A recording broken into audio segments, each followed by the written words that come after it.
Bonjour à tous et bienvenue dans ce 13h au sommaire. Nous sommes le 15 août, jour de l'Assomption de la Vierge Marie. C'est la montée au ciel de la mère de Jésus. Les chrétiens catholiques tôt ce matin étaient à la messe pour rendre grâce à Dieu. L'Assomption, symbole de l'élévation de la Vierge Marie au ciel. À l'occasion, le chef de l'État Fort Eswazini Gnassingbé a adressé un message à la communauté chrétienne catholique à travers un tweet à découvrir en tout début d'édition. Le système éducatif au Togo connaît une forte amélioration grâce au chef de l'État Fort Eswazini Gnassingbé. Ceci à travers des réformes audacieuses et des investissements accrus dans les infrastructures, le recrutement et la formation. Cette politique éducative impacte fortement le taux d'achèvement au préscolaire, au primaire, puis au secondaire. Les détails à venir. Et puis la réunion de la commission mixte du Parlement de la CEDEAO se poursuit à Abidjan. Le rôle que doit jouer le Parlement dans l'élaboration et le suivi du budget de la CEDEAO, c'était le sujet phare au centre des débats. Selon les experts, pour que l'institution joue efficacement son rôle, elle aura besoin de plus de pouvoir. Les précisions dans ce journal et c'est tout pour les titres.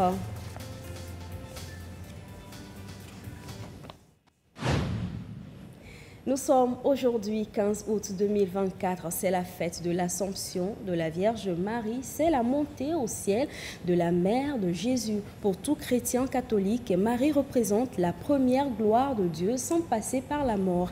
À l'occasion de la célébration de la fête de l'Assomption, ce jour, le chef de l'État Fort Eswazini Gnassingbé a adressé un message à la communauté chrétienne catholique à travers ce tweet. Je cite: bonne fête de l'Assomption à tous les catholiques du Togo et d'ailleurs.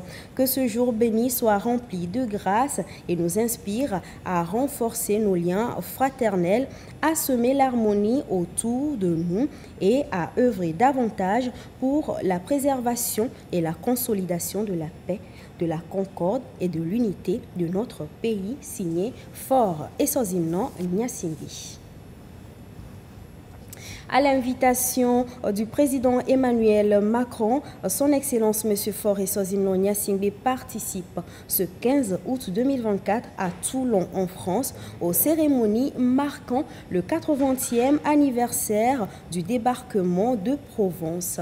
Cette commémoration à laquelle sont conviés plusieurs chefs d'État vise à saluer la mémoire des soldats engagés sous le drapeau des forces alliées qui ont œuvré à la libération à partir de l'opération militaire lancée le 15 août 1944 sur les côtes méridionales françaises. Parmi ces troupes figuraient des combattants venus du Togo et d'autres pays d'Afrique.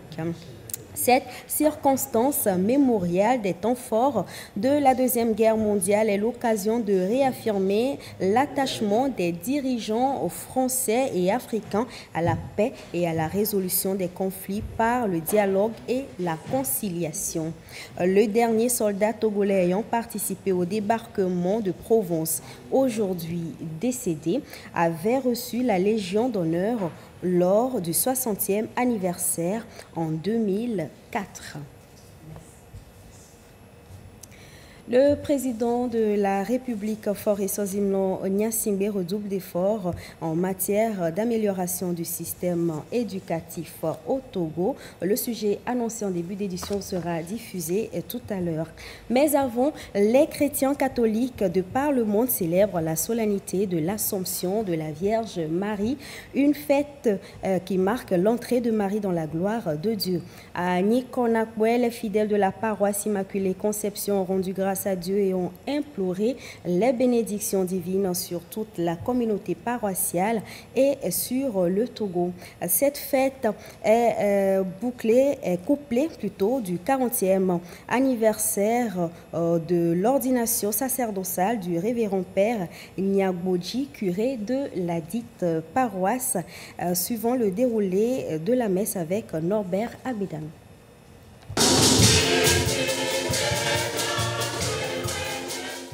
Dans une ambiance festive, les fidèles de la paroisse Immaculée Conception de Nikonakwe expriment leur dévotion à Dieu à travers Marie, Mère du Sauveur. Chants de louange, actions de grâce, exhortations et prières adressées au Seigneur Jésus-Christ en ce jour où l'Église célèbre l'élévation de la Vierge Marie dans la gloire céleste.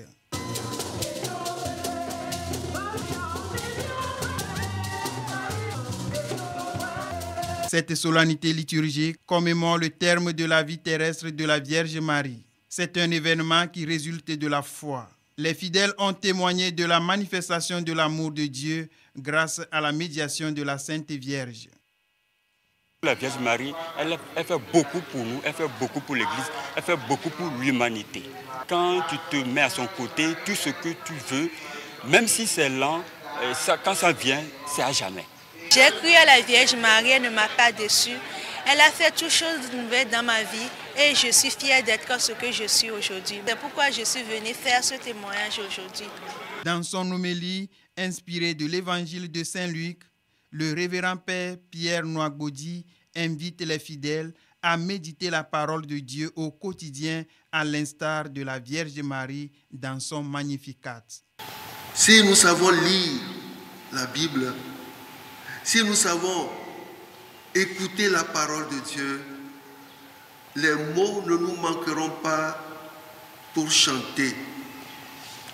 Marie, connaissant la parole de Dieu et portant la parole de Dieu, a chanté la louange de Dieu dans son Magnificat.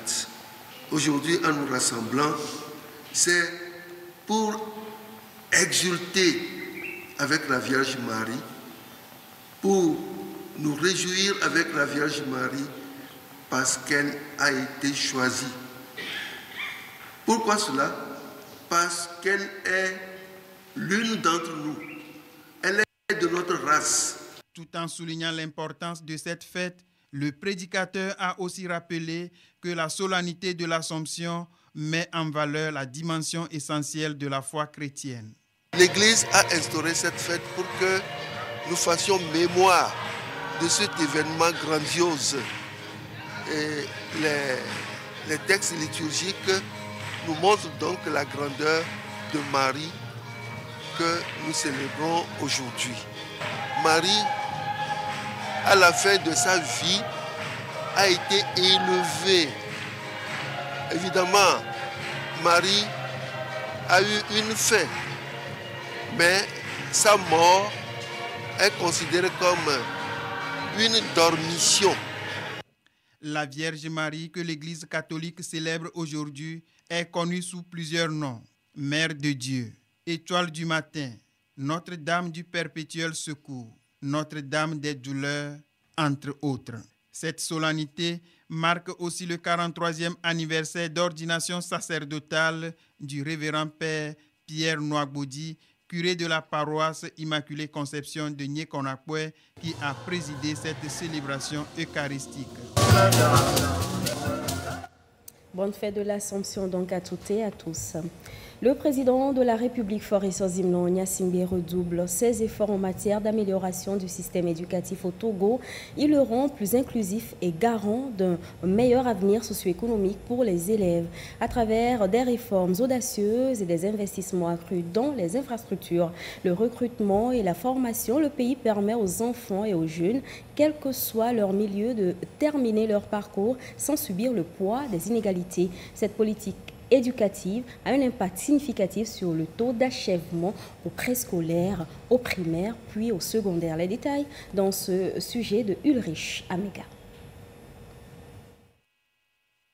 Selon une étude menée en juillet 2024, le taux d'achèvement global du secteur éducatif est passé de 88,6% en 2020 à 88,7% en 2022. Au cours primaire, le taux gravite au-dessus de la moyenne sous-régionale. Il tourne autour de 95% et le niveau d'achèvement est de 89%. Quant au préscolaire, passage important avant le primaire et qui prépare les enfants en mettant l'accent sur le développement social, émotionnel, cognitif et physique, le constat est aussi illustratif. De 2011 à 2018, le nombre d'écoles d'enseignement préscolaire est passé de 805 à 3165 sur le territoire et le taux brut de scolarisation est monté de 8,7% à 37,2%. Sur la même période, 488 salles de classe destinées aux cours primaires ont été construites en moyenne chaque année. Au collège, en 2022, on donnait pour acquis un taux d'achèvement de 52% qui évolue progressivement tous les ans. Concrétisation de la politique éducative ambitieuse du président de la République, Faure Sozmnanya Singbe. Une politique axée sur des réalisations concrètes qui portent leurs fruits. La construction et la réhabilitation de plusieurs milliers de salles de classe, la mise en œuvre des programmes d'alimentation, les cantines scolaires et de protection sociale, School Assure. L'on note aussi la gratuité de l'école publique et l'exemption des frais d'inscription aux différents examens nationaux. Également, le recrutement des enseignants pour les niveaux primaires et secondaires, la formation des élèves inspecteurs et des conseillers pédagogiques. Le recrutement des enseignants est d'ailleurs massif et constant dans le secteur. L'un des derniers en date est celui lancé en juin 2023 qui a vu plus de 5000 candidats être déclarés admis. Ces enseignants sont répartis dans les différents niveaux éducatifs pour inculquer aux élèves le savoir. Entre autres initiatives du chef de l'État qui démontre sa volonté de faire de l'école togolaise celle de demain, capable de relever le défi d'une éducation non seulement pour tous, mais de qualité. Pour lutter contre le problème de gestion durable des forêts, le ministère de l'Environnement et des Ressources forestières ambitionne la création des forêts communales au Togo. Après une première phase de sensibilisation des acteurs locaux, c'est au tour des élus locaux de maîtriser l'importance de la création des forêts communales. Immaculée Baoué Abalo, reportage voix Elie Agbanyondao. Les différents acteurs locaux de la région des Plateaux réunis ici à Kpalimé sur les questions de dégradation des forêts dans leurs différentes communautés. La rencontre vise à amener ce maillon incontournable des communautés à la base à s'impliquer davantage dans la sauvegarde du couvert végétal et l'entretenir. C'est une façon de promouvoir des créations de forêts communales bien aménagées au profit de ces mêmes communautés. Le ministère est là pour nous appuyer dans la fourniture des plans. Nous avons recruté un technicien agricole. Si le ministère peut appuyer les communautés qui ont déjà pris un grand pas dans ce domaine, aussi nous aider à recruter un agent pour la surveillance. Parce que le tout n'est pas de planter, mais il faut aussi entretenir. Après la rencontre, les acteurs locaux ont procédé à une opération de reboisement dans cette forêt privée de 3 hectares qui existe depuis 11 ans et appartenant à Ismaël Boulemegbe. Nous sommes émerveillés par cette forêt, une très belle initiative. Ça va nous encourager à avancer après que nous ayons rencontré M. le ministre de l'Environnement qui nous a partagé donc le souci du gouvernement dans la création des forêts communales. Le premier inventaire forestier national effectué en 2016 fait état de la dégradation des forêts. Les résultats révèlent un taux de couverture de 24,24%. Promouvoir la création de forêts communales s'inscrit donc dans la droite ligne des objectifs de développement durable à l'horizon 2030. Dans ce cas précis, nous sommes en train de faire la promotion des forêts communales. Les forêts communales sont des forêts aménagées où on crée les conditions pour que les jeunes puissent quand même prendre du plaisir d'aller se reposer dans cette forêt. Et même les touristes qui viendront, ils vont chercher à rester souvent dans cette forêt. Après l'expérience des lacs, nous avons eu une discussion avec les élus locaux de la centrale. Tenez-vous bien, nous avons constaté une année après que pratiquement toutes les communes de la région centrale ont pu mettre en place une forêt communale. La région des Plateaux pourra suivre cet exemple et je suis persuadé que compte tenu du climat, la réussite des forêts communales ici sera encore une réussite parfaite. Les collectivités locales apparaissent donc comme les acteurs clés dans la lutte contre la déforestation et la dégradation des forêts de leur territoire qu'ils connaissent mieux. Autre avancée, la commune Golfe 3 a réceptionné le 13 août dernier un appui en matériel informatique offert par le Programme des Nations Unies pour le développement PNUD. Cette action s'inscrit dans le cadre du projet de digitalisation télédéclaration des actes et faits d'état civil par les structures sanitaires. Objectif: passer à la deuxième phase pilote du projet et renforcer les capacités techniques et logistiques de la commune. Le compte rendu d'Arnaud Kiliou à la voix de Sandra Aziabi. Signature puis échange des documents pour formaliser le don de matériel informatique offert par le PNUD à la commune Golfe 3. Ce don est destiné au centre de santé de la commune qui utilise déjà la télédéclaration des naissances. C'est un projet soutenu par le PNUD pour la facilitation des procédures d'obtention des actes de naissance. Pour le PNUD, nous comprenons qu'il n'y aura pas de développement durable dans un pays sans la participation des collectivités locales, parce que ça amène à faire la décentralisation effective. Nous sommes là aujourd'hui pour faire la remise de quelques équipements. Et les équipements vont être utilisés non seulement pour la télédéclaration des états civils, mais plein d'autres choses. Ce n'est qu'un projet pilote pour nous, parce que nous commençons avec la commune de Golfe 3 et nous allons observer, travailler avec eux, voir la portée de ce projet et on pourra éventuellement le répliquer dans d'autres communes. La télédéclaration des naissances est opérationnelle depuis 3 ans dans les structures sanitaires publiques de la commune. Ces équipements viennent renforcer les prestations de ces centres de santé dans l'enregistrement des naissances et des décès. Notre ambition est d'arriver à une municipalité totalement digitalisée avec un système d'information et de gestion de la mairie bien développé. Cela nous permettra de pouvoir adresser toutes les questions et les doléances de nos populations sans traîner des paperasses. Aujourd'hui, c'est l'aboutissement du projet de digitalisation et de télédéclaration des actes et faits d'état civil qui consiste à télédéclarer les naissances et les décès directement auprès de toutes nos structures sanitaires dans la mairie du Golfe 3 par des solutions informatiques que nous avons mises en place. Les deux parties ont réaffirmé leur engagement à poursuivre et diversifier leur partenariat dans la mise en œuvre de la décentralisation. Sachez que la télédéclaration des naissances est effective depuis 3 ans dans les structures sanitaires publiques de la commune Golfe 3. La mairie a développé une application d'interconnexion avec les maternités pour l'établissement des actes d'état civil. Justement, parmi les actes d'état civil, on retrouve la déclaration de naissance. Une déclaration de naissance digitalisée. Quelle est son importance? C'est un dossier signé Ardon Kiliou à la voix de Ulrich Amega. Vers une dématérialisation totale des actes de naissance dans les structures sanitaires de la commune Golfe 3. Depuis 3 ans, les responsables expérimentent la télédéclaration des naissances. La mairie est interconnectée avec les centres de santé pour l'enregistrement des naissances en temps réel.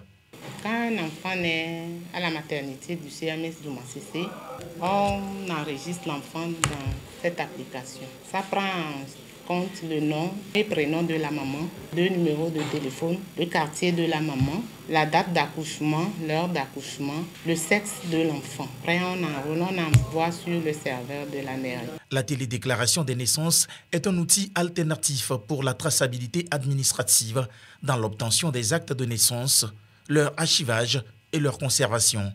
Avec la télédéclaration, en un clic, le tour est joué pour retrouver son acte de naissance égaré. La célérité dans la déclaration des naissances et surtout par rapport au fait qu'on puisse faire un duplicata lorsque ce certificat venait à se perdre. Au Togo, c'est après le 8e jour que ce document est produit.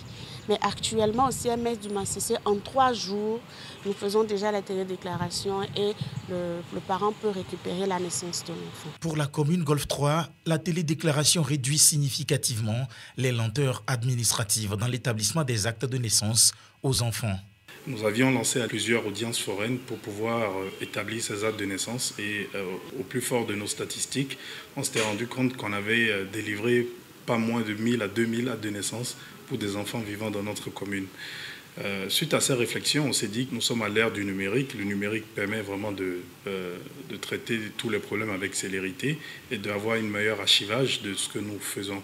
Et nous nous sommes dit qu'il fallait trouver une solution. Cette solution a conduit à mettre en place un vaste projet de digitalisation et de dématérialisation de tout le fonctionnement même de la mairie du Golfe 3. Nous avons implémenté ces solutions informatiques qui ont permis à ce jour de déclarer pas moins de 500 enfants nés et 500 décès, voire plus, au sein de la commune. C'est un vaste chantier de digitalisation de tous les services qui est amorcé par les responsables communaux dans la perspective d'augmenter les capacités opérationnelles des services offerts à la population. D'une innovation à une autre, les langues nationales seront bientôt intégrées dans l'apprentissage professionnel.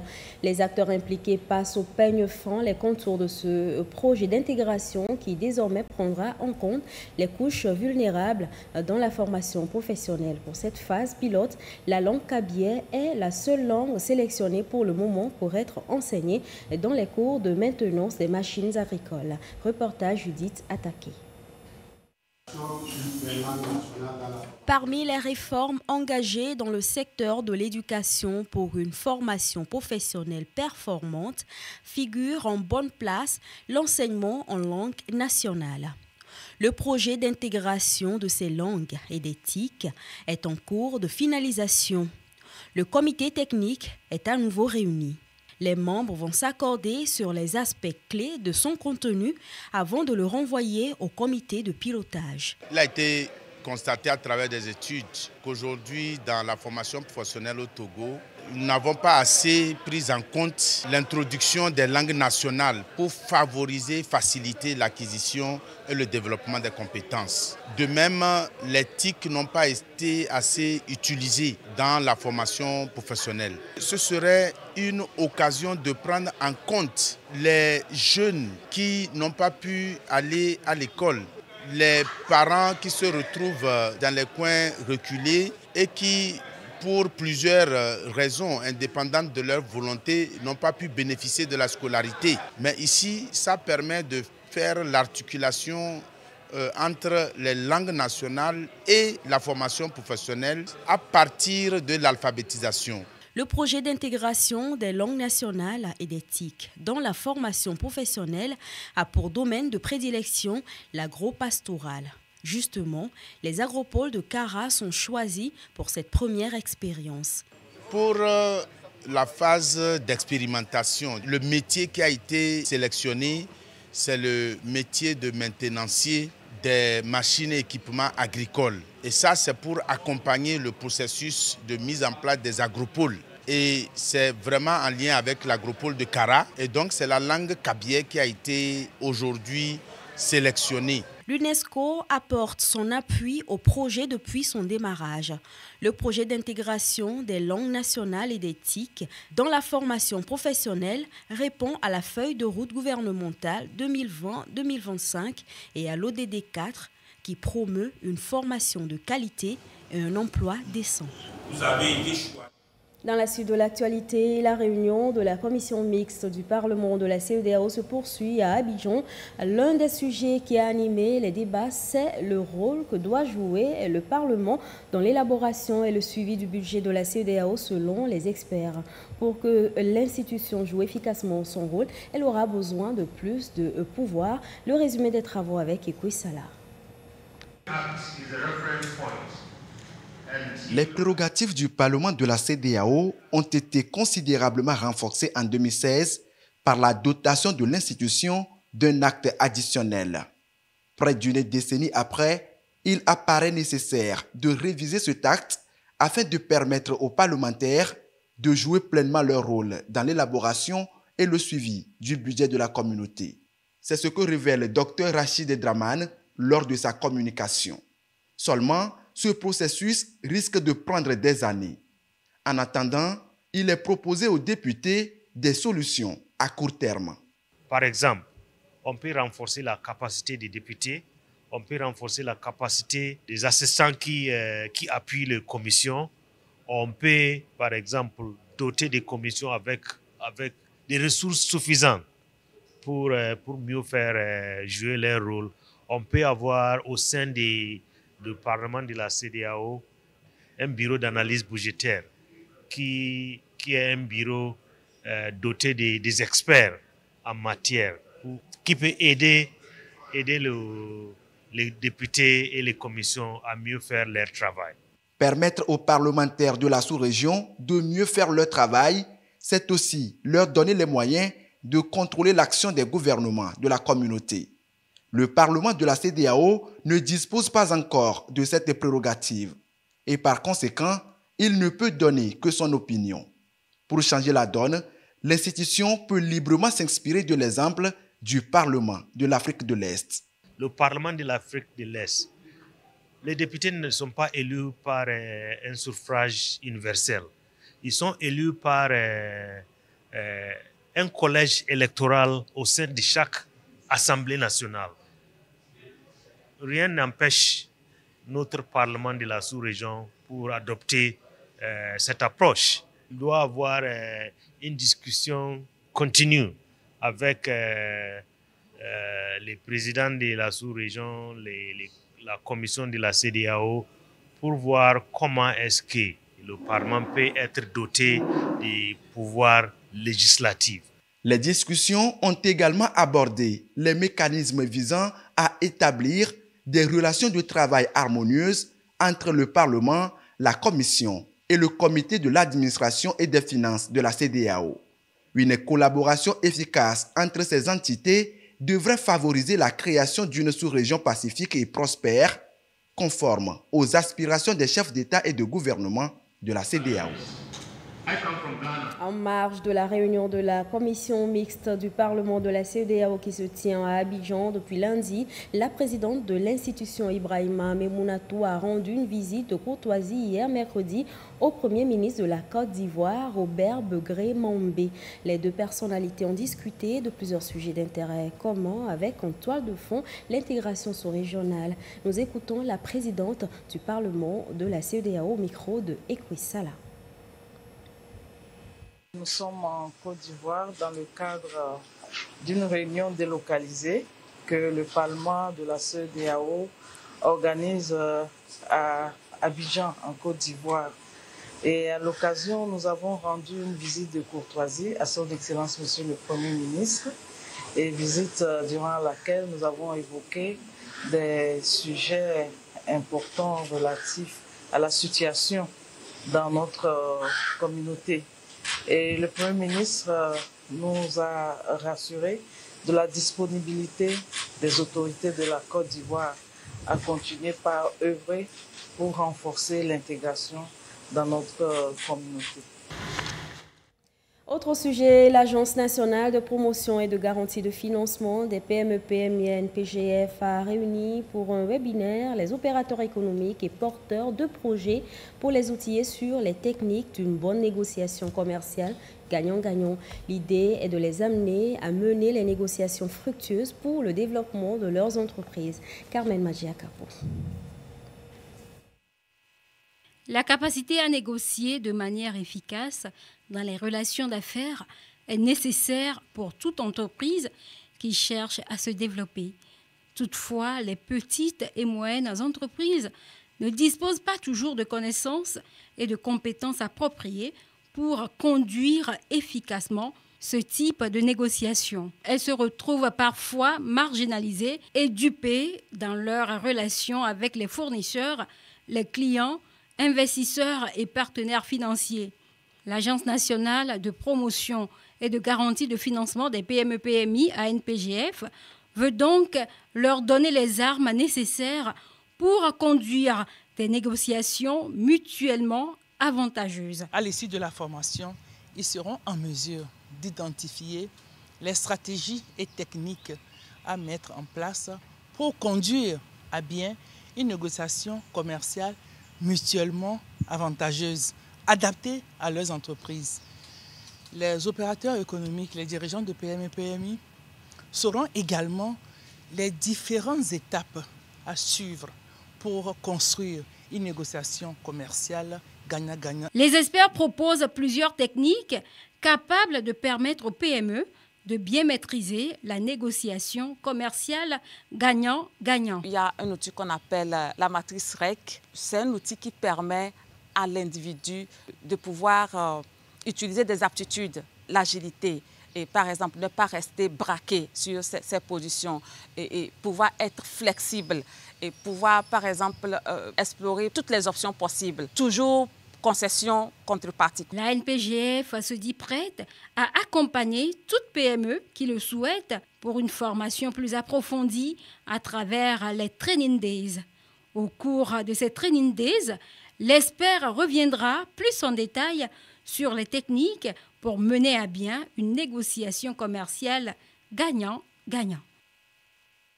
Et ce communiqué du ministère de la Santé et de l'Hygiène publique.